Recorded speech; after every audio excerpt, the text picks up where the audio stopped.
자, 오늘 함께 읽은 사무엘하 4장 1절에서 4절까지의 말씀을 통해 사울의 아들들이라는 제목으로 은혜를 나누고자 합니다. 우리가 지난주에도 살펴봤듯이 다윗의 집안은 점점 강하여지고 반대로 사울의 집은 점점 어떻게 해요? 약해져 가더라. 결국 이것은 하나님이 예비하시고 하나님이 계획하신 메시아의 나라가 세워져야 할 텐데 결국 사울의 나라가 점점 강해지거나 존재하고 있으면 메시아의 왕국이 설 수가 없다라는 거예요. 그래서 하나님의 계획하에 이 사울의 왕국은, 사울의 집안은 점점 약해질 수밖에 없고, 그리고 하나님이 예비하시고 하나님이 약속하신 그 메시아의 나라 다윗의 왕국은 점점 흥황해지고 강하여질 수밖에 없다라는 것을 성경은 강조하고 있다라는 것입니다. 오늘 사울의 집을 계속적으로 집중하다 보면 참 그 말로가 비참한 집안으로, 결국은 어떻게 보면 가문이 문 닫는 그러한 결과를 초래하는 모습을 우리가 보게 됩니다.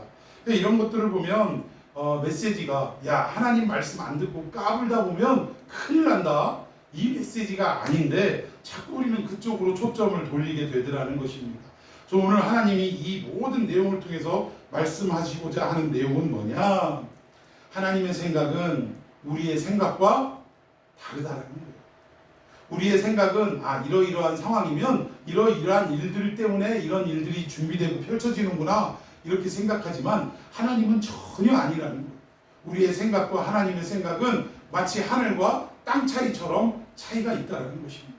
자, 우리 인생을 보면 하나님이 빈들에서 항상 역사를 이루시는 것을, 시작하시는 것을 볼 때가 있습니다.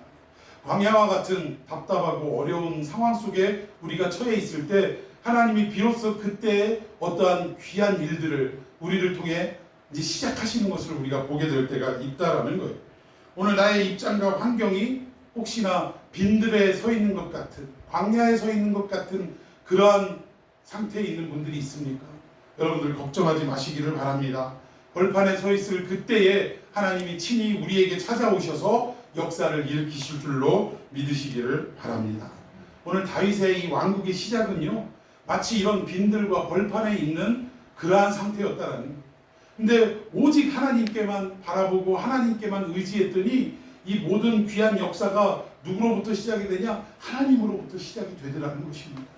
오늘 우리가 절망에 빠진 삶 속에 있다 할지라도 그래도 하나님 바라보고 의지하면 결국 그 벌판과 그 빈들에서 하나님은 우리를 통하여 하나님이 계획하신 모든 일들을 이루어 내실 줄로 믿으시기를 바랍니다. 그래서 어떨 때는 참 비바람 부는 벌판에 있다고 해서 사람들이 힘들고 막 한숨 쉬고 절망에 빠지고 이럴 때가 있고, 또 어떤 경우에는 조금 잘 나간다고 해가지고 막 세상 축복은 자기가 다 받은 것 같고 세상 두려운 것도 없고 안하무인으로 교만하게 살아가는 경우도 있는데, 우리는 이런 데 일희일비할 이유가 없다라는 거예요. 조금 잘나도 그것이 하나님의 뜻이 어떤 것이 있는지 알지 못하는 것이고, 지금 빈들처럼 어려운 상황이 있다 할지라도 하나님이 언제 우리를 통해 일으키실지 모른다는 사실이기 때문입니다. 그래서 여러분들 눈에 보이는 환경 때문에 자꾸 소외감 들고 주저앉지 마시고, 오히려 어려울수록 하나님이 뭔가를 나를 통해 준비하시려고 하시는구나 라는 믿음을 가지고 굳건히 버티는 저와 여러분이 되기를 예수님의 이름으로 축원해 드리겠습니다. 오늘 사울의 왕국은 점점 몰락하고 있는데 참 더 가관입니다. 오늘 1절 한번 다 같이 읽어봅시다. 시작. 사울의 아들 이스보셋은 아브넬이 헤브론에서 죽었다함을 듣고 손에 맥이 풀려고 온 이스라엘이 놀라니라. 아멘. 자, 여기 보면 이스보셋은 사울의 아들입니다.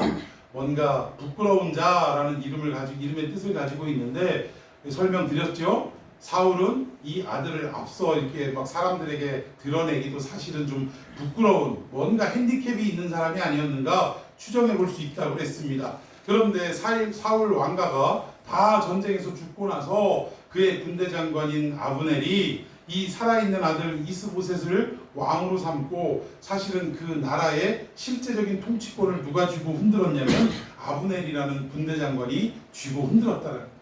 근데 우리 지난주에 어떤 일이 있었습니까? 사울의 첩을 이 아브넬이 취한 통간함으로 인하여 이 이스보셋이 그걸 따졌어요. 어찌 우리 아버지의 첩과 그런 일을 할 수 있느냐라고 따졌을 때 제가 고대 근동의 어떤 전쟁을 통해서 이런 어떤 행위가 왜 일어나는지도 설명을 드린 기억이 있습니다. 결국 이 아브넬의 의도는 뭐냐? 사울의 첩이 예뻐서가 아니라 사울의 첩을 취함으로 말미암아 자기의 위치가 지금 누구의 위치에 있다라는 것을 드러내는 겁니까?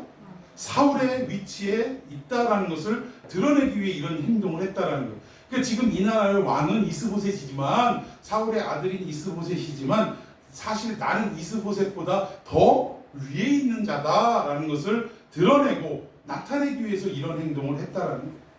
그래서 결국 이것을 따졌다가 이 아브넬이 도리어 큰 소리를 치죠. 우리 속담에도 먹긴 놈이 성낸다고, 잘못은 지가 저질러 놓고 못된 짓은 지가 해놓고 오히려 이거 가지고 따졌다 그래서 아니 나한테 여자 문제로 이런 일을 말할 수 있습니까? 라고 하면서 내가 당신을 다윗에게 안 갖다 바쳤다면 당신의 왕국이 어떻게 세워져 있을 수 있겠소? 이러면서 내가 이놈의 집안을, 쉽게 얘기하면 이 사울의 집안을 내가 다윗에게 안 갖다 바치나 한번 보자 라고 하면서 결국 이 아브넬은 이스보셋을 배신하고 다윗과 지난주에 어떻게 해서 협상을 벌였다.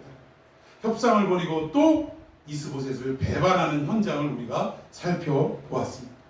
그런데 그 뒤에 이 후반부에 대해서 제가 강해를 좀 빼먹고 넘어갔는데 내용은 뭐였냐면 이 다윗과 협상을 잘 마치고 다윗은 아브넬을 그냥 평안히 보내줬습니다. 그런데 전쟁터에서 돌아왔던 이 요압이라는 장군, 다윗의 군대 장관이에요. 근데 요압이 아브넬이 여기에 왔다가 왕과 이야기하고 무사히 돌아갔다라는 얘기를 듣자마자 눈이 뒤집어졌어요. 왜 그랬느냐? 이 이스보셋의 나라와 다윗의 왕가가 전쟁을 할 때 이 요압의 동생인 아사엘이라는 사람이 있는데 이 아사엘이라는 사람이 이 아브넬의 손에 죽었었기 때문에 그러니까 형제를 죽게 만든 철천지 원수였어요. 근데 그 철천지 원수가 자기가 모시는 주군과 협상을 하고 몰래 평안히 이렇게 돌아갈 수 있게 했다라는 소식을 듣고 다윗의 허락을 받지도 않고 쫓아가서 어떻게 했어요? 칼로 죽여버리고 말았어요. 성경에는 그 장면을 너무 생생하게 묘사합니다. 칼로 배를 찔렀대요. 이런 표현까지 해가면서 그러니까 이게 결국 무슨 얘기냐면 자비 없이 그냥 사람을 죽였다, 복수했다 이 얘기입니다. 이런 이 아브넬이 결국은 다윗의 뜻과 의지와는 상관없이 죽음을 맞이하게 됐다. 근데 이 소식을 오늘 4장에 넘어가서 본문을 딱 시작하는데 누가 들었다고요? 이 소식을? 이스보셋이. 사울의 아들인 이스보셋이 이 소식을 듣고 어떻게 했어요? 손에 맥이 풀렸다. 표현이 꼭 우리나라 표현하고 얼마나 비슷한지 몰라요. 우리도 큰 충격적인 일들을 대하면 맥이 풀린다라는 그런 표현을 많이 하지 않습니까? 사실 이것은 조금 오해가 있는데 제가 성경 언어를 봤더니 맥이 풀렸다 뭐 이런 표현은 없어요. 그냥 손이라는 단어가 나오고 힘이 빠지다라는 그런 단어가 있고요. 그러니까 이 소식을 듣고 손에 힘이 빠졌다 이 얘기는 우리가 표현하는 손에 맥이 풀렸다라는 말과 사실은 동의어이기 때문에 이렇게 좀 우리가 이해하기 쉽게 생생하게 이렇게 번역을 한 게 아닌가 싶습니다. 아무튼 이스보셋은 이 아브넬이 죽었다라는 소식을 듣고 그냥 손에 맥이 풀려버리고 말았다. 여기에 손에 맥이 풀렸다라는 말은 어떤 의미로 해석할 수 있느냐? 한마디로 모든 용기를 잃어버렸다 이 얘기.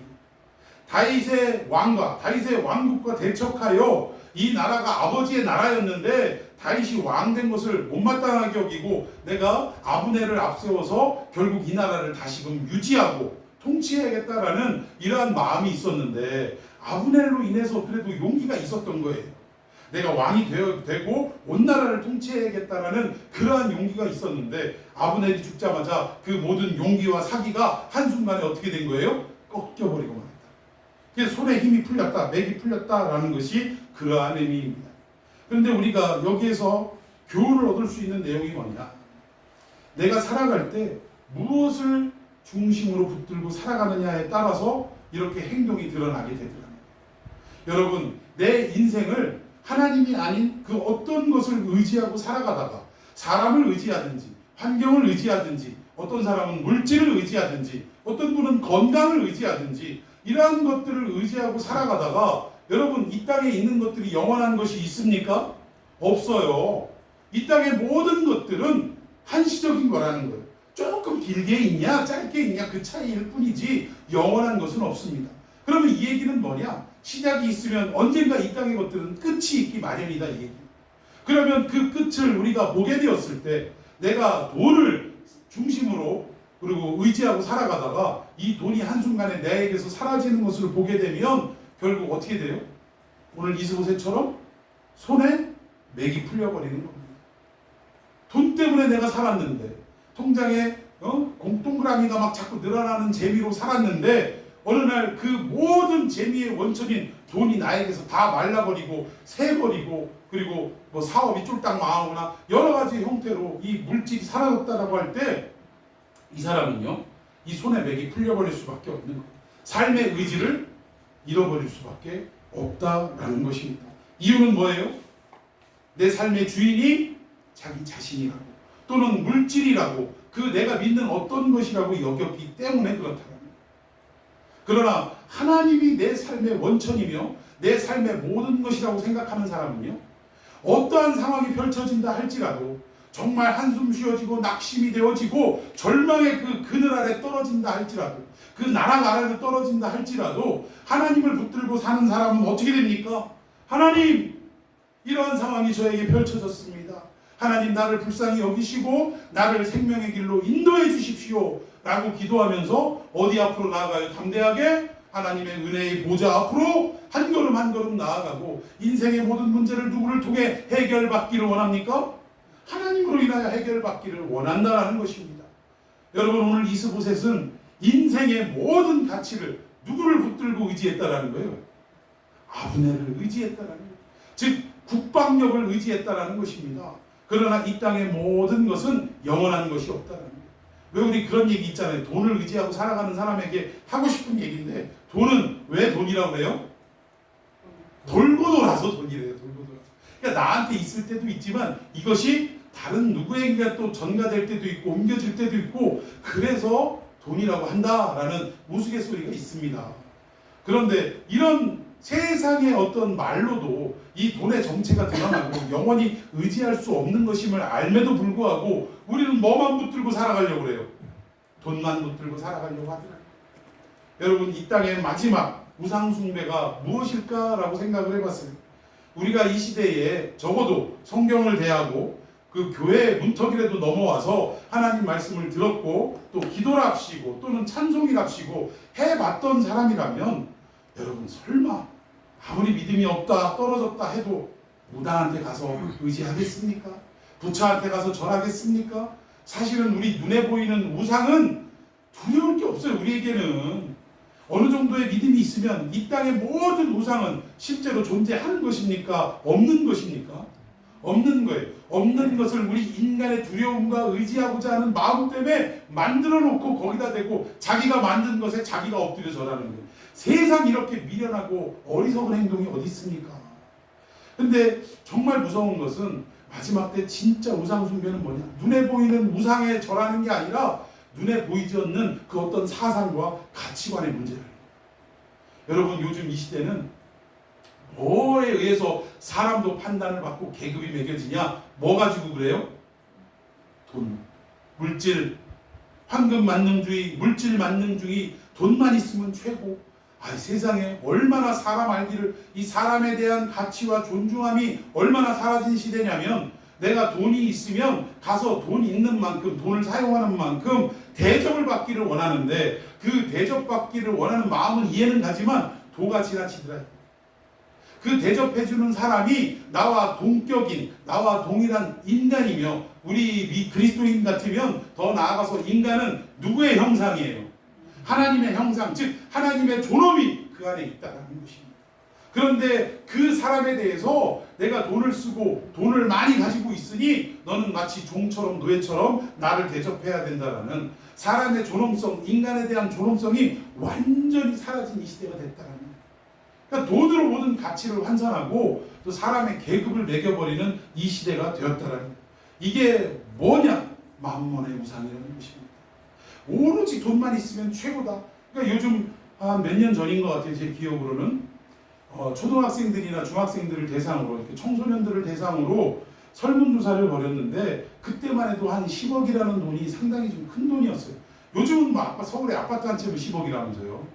그러니까 그냥 일상적인 돈이 돼버리고 말았는데 그때 당시만 해도 10억이 상당히 큰 어떤 가치를 가지고 있던 액수였는데 아이들한테 그랬다라는 거예요. 묻는 질문이 만약에 누군가의 죄를 뒤집어 쓰고 이 10억을 주겠으니 뒤집어 쓰고 교도소에 가서 10년이고 20년이고 살다가 나오겠느냐라고 물어봤더니 세상에 70% 이상이 어떻게 하겠대요? 교도소 가겠대요. 돈 10억 받고 교도소 가겠대요. 그리고 아니 돈 10억에 그럼 그런 고생을 하겠느냐? 그랬더니 아이 뭐 한 1, 20년 고생하고 나와서 그 돈 갖고 뭐 하는데요? 조물주 아래 뭐가 된대요? 조물주 아래가 아니라 조물주 위에 건물주가 된대요. 건물주가. 그래서 세 받아먹고 살면 된대요. 이게 지금 우리의 후대를 이을 우리의 다음 세대를 이을 아이들의 생각이라는 거예요. 이게 굉장히 오래된 몇 년 된 이야기입니다. 그때 들었을 때도 충격적인데 지금은 그때보다 돈에 대한 이 만몬에 대한 가치가 더 깊어져 가고 있대요. 돈 때문에 사람을 해치는 일도 뭐 부지기수입니다. 인간의 목숨을 파리 목숨으로 여기는 이런 상황이 부지기수라 이 얘기예요. 여러분 얘기가 좀 길었지만 결국 우리가 살아갈 때 무엇을 우선으로 두고 무엇을 중심으로 의지하며 살아가야 할 것이냐. 세상 모든 것들을 의지하고 사는 사람들은 결국 그것이 사라졌을 때 어떻게 된다?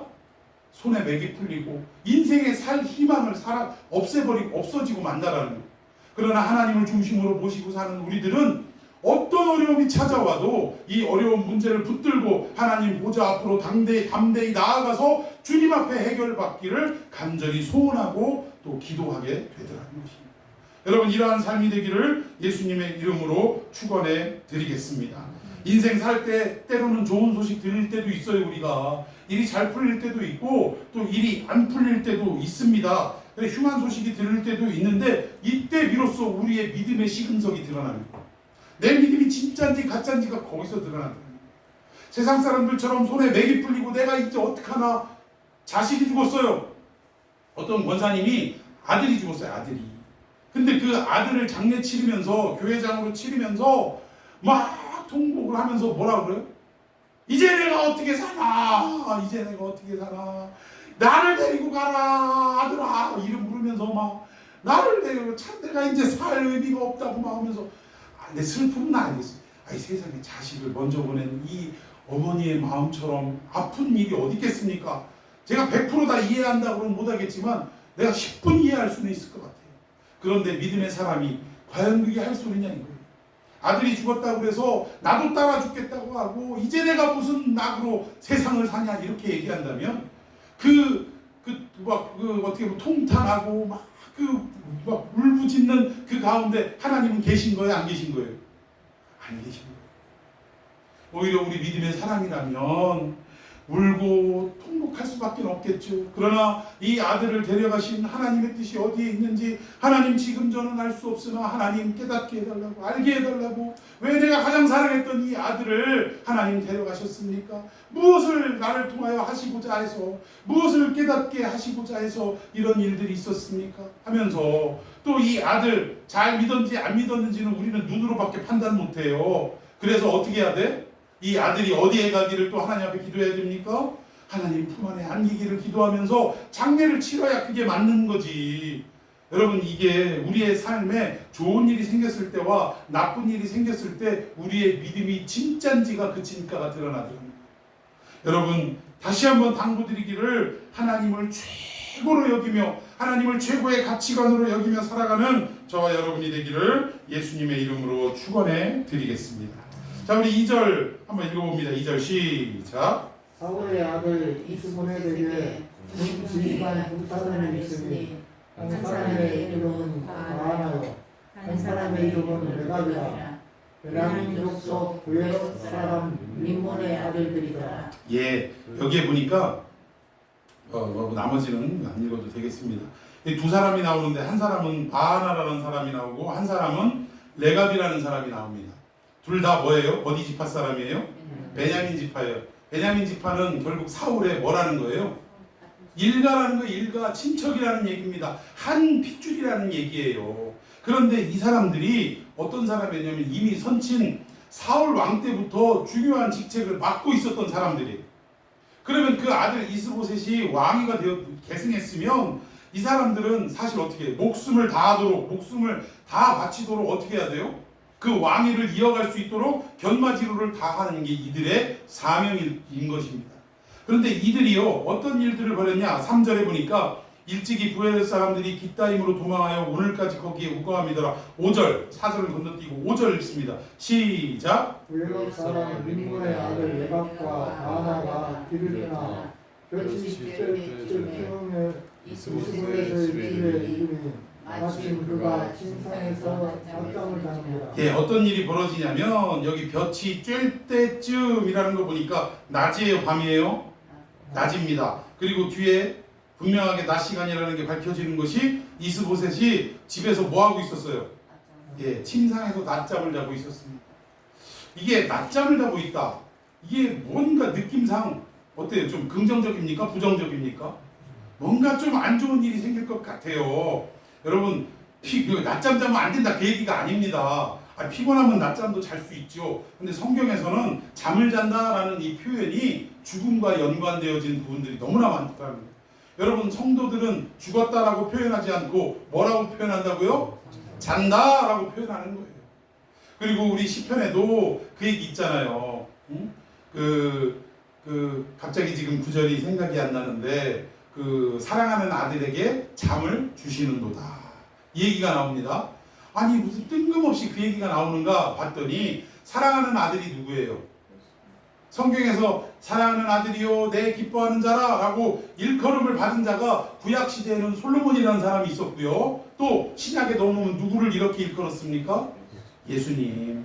메시아를 이렇게 일컬었는데 결국 사랑하는 아들에게 잠을 주신다 이 얘기는 뭐예요?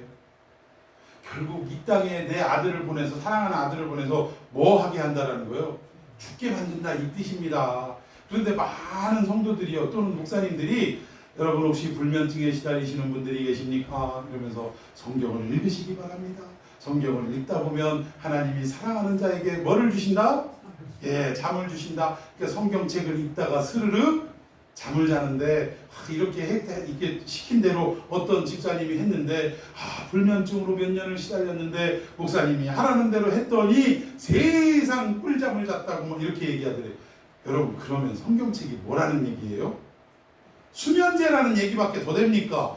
여러분 성경은 수면제가 아닙니다. 그렇게 곡해하고 잘못 해석하면 안 된다는 거예요. 잠 못 자는 성도들에게 잠잘 자라고 성경을 읽는 것이 아니라 결국은 사랑하는 자에게 잠을 주신다는 것은 인간을 구원할 때 어떤 방법밖에 없느냐? 내 아들이 잠을 자는 방법밖에 없다 그 얘기예요.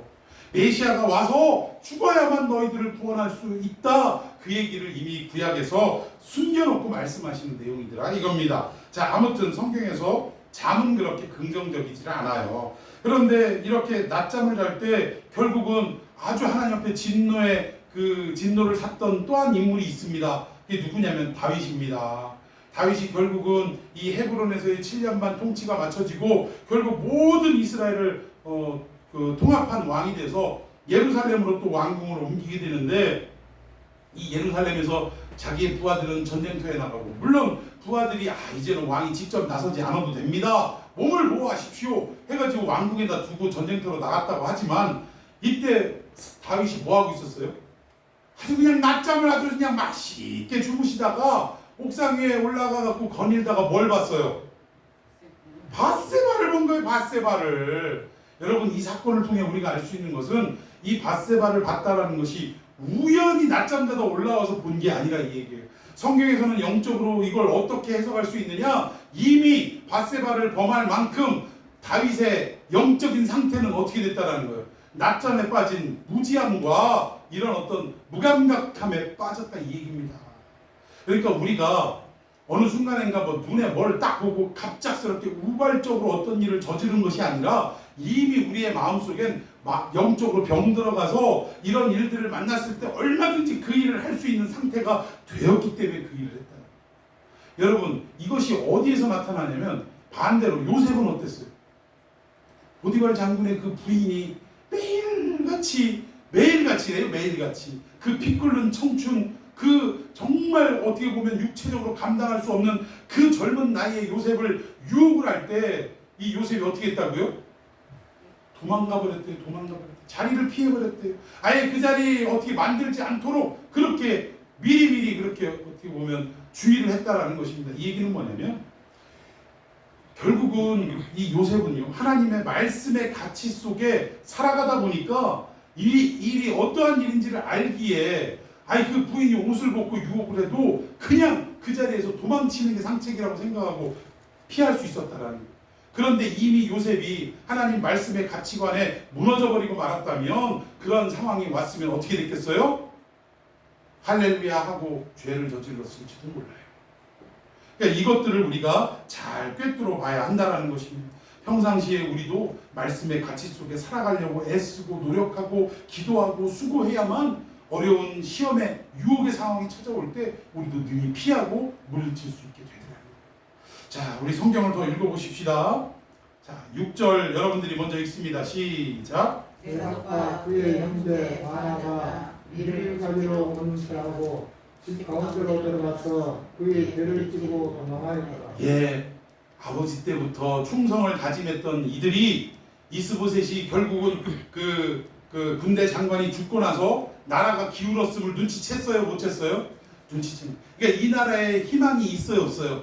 자기가 그러니까 결국은 이 충성도 무엇에 의한 충성이었냐면 자기의 출세, 자기의 부귀 영화를 위한 그러한 충성이었다.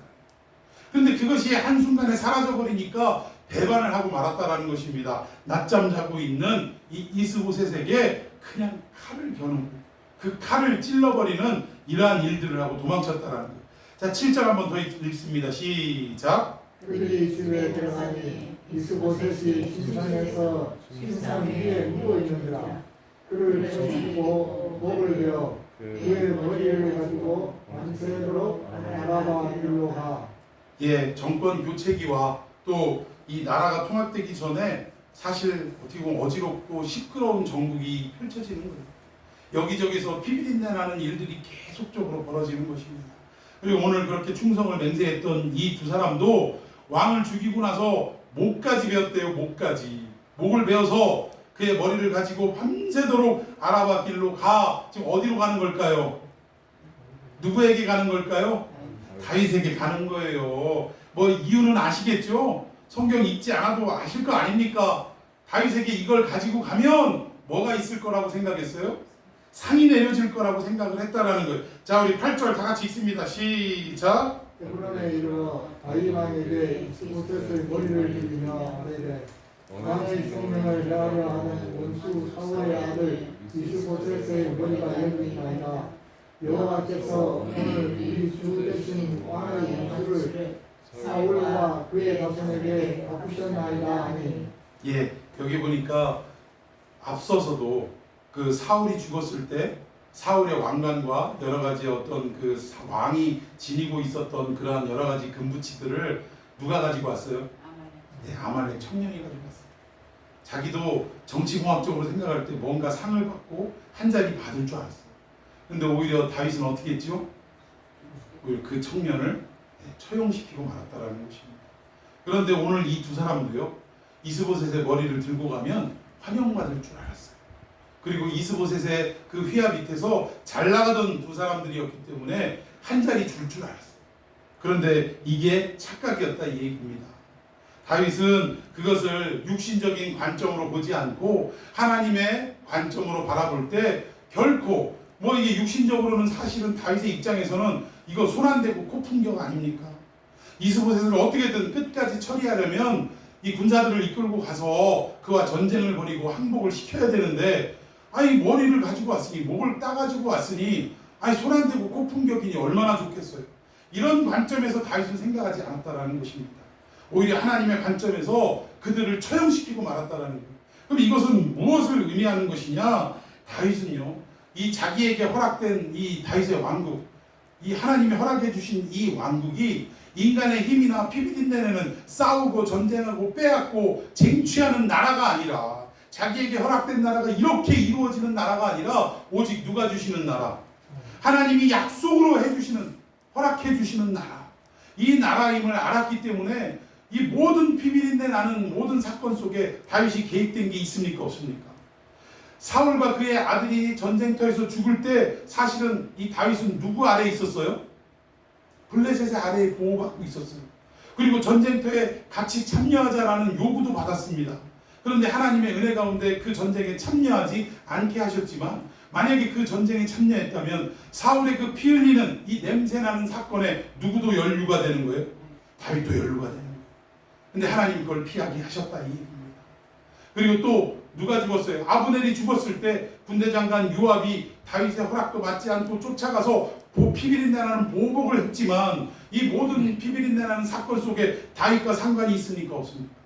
없는 거예요. 다윗이 그렇게 하라고 한 적 없고 다윗은 오히려 평안히 돌아가도록 허락해 주었다.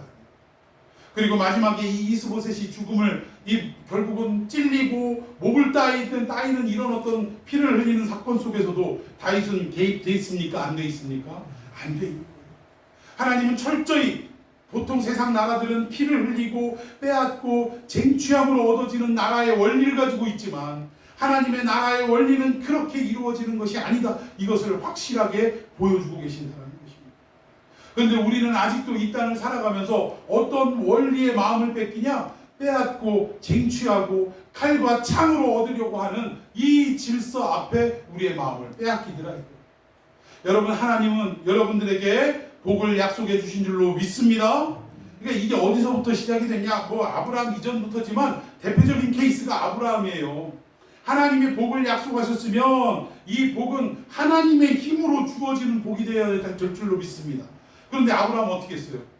13년 기다리면 오래 기다린 거예요. 그 사람도. 여러분, 약속을 받아놓고 13년 아무 기미도 안 보이면 여러분 기다릴 수 있겠습니까?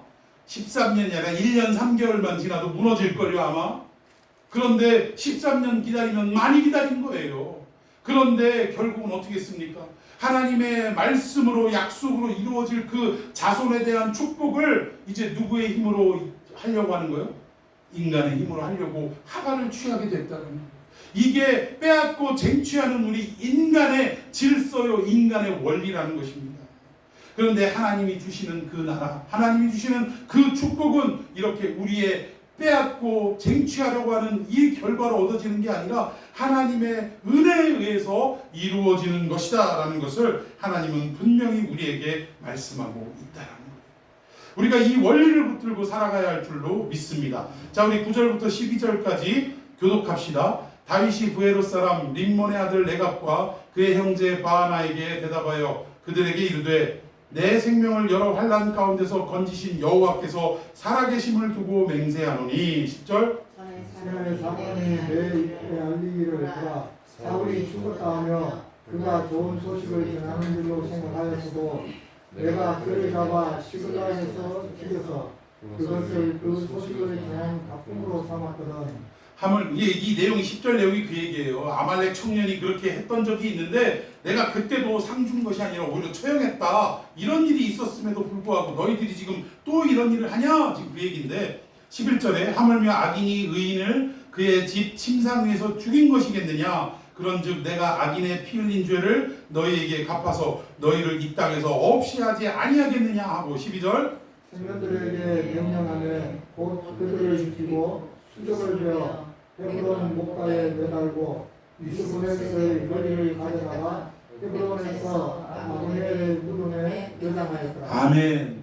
지금까지 설명드린 내용입니다.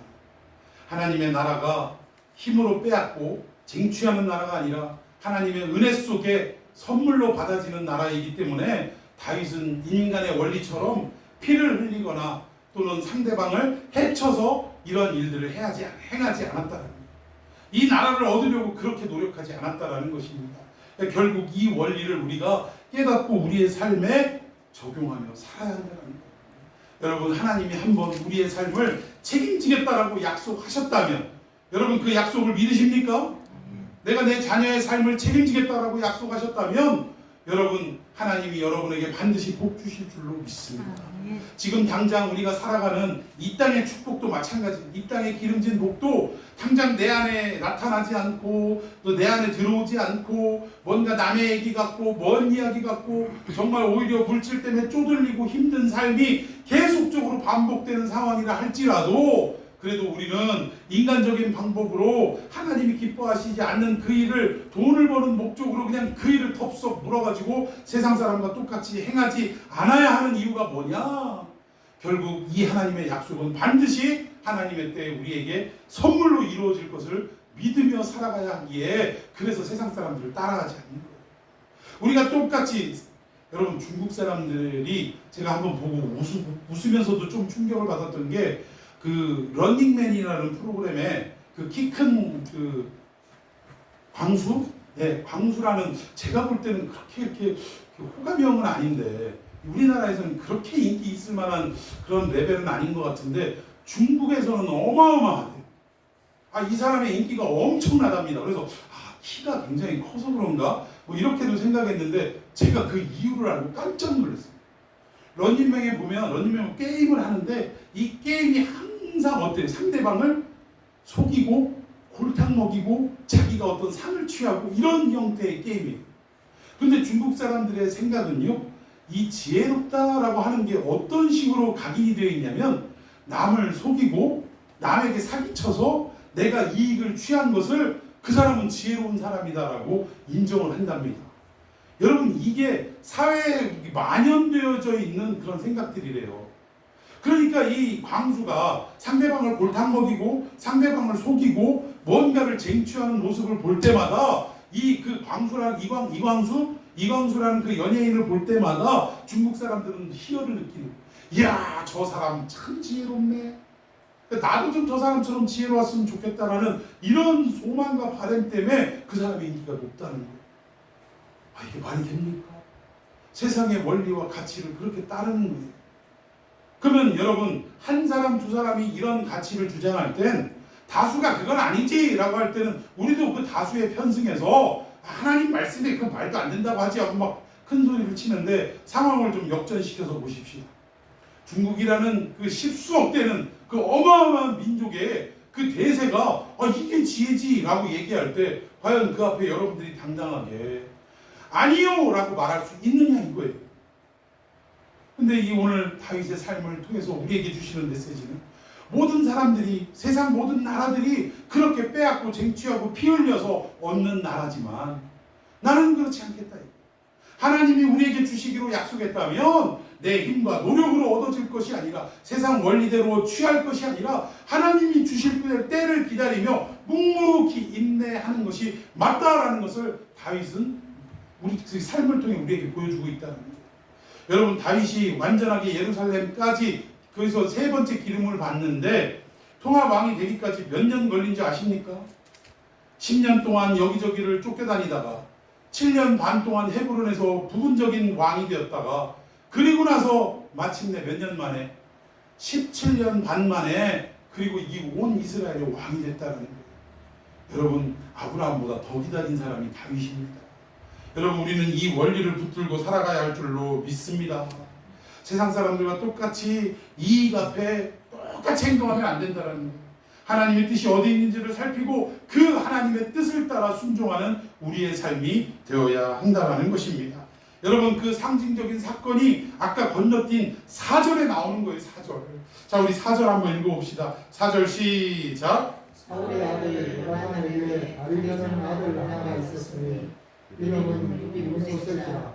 전에 사울과 요나단이 죽은 천식이 이스라엘에서 올 때 그의 나이가 5살이었는데 그 이모가 안고 도망할 때 급히 도망하다가 아이가 떨어져 절개되었다. 아멘. 다윗이 이 4절, 오늘 본문에서 4절이 아까 설명이 되지 않고 제가 건너뛰었는데 3절에서 5절로 건너뛰었는데 내용을 보니까 흐름상 이 얘기가 들어갈 내용이 아니에요.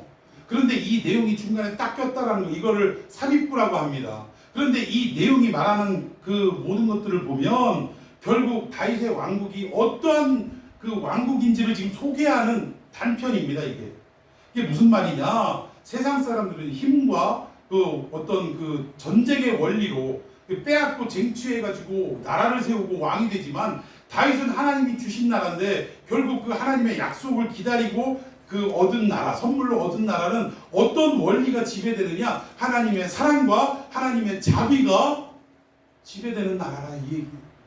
그 대표적인 사건이 바로 무비보셋 사건입니다.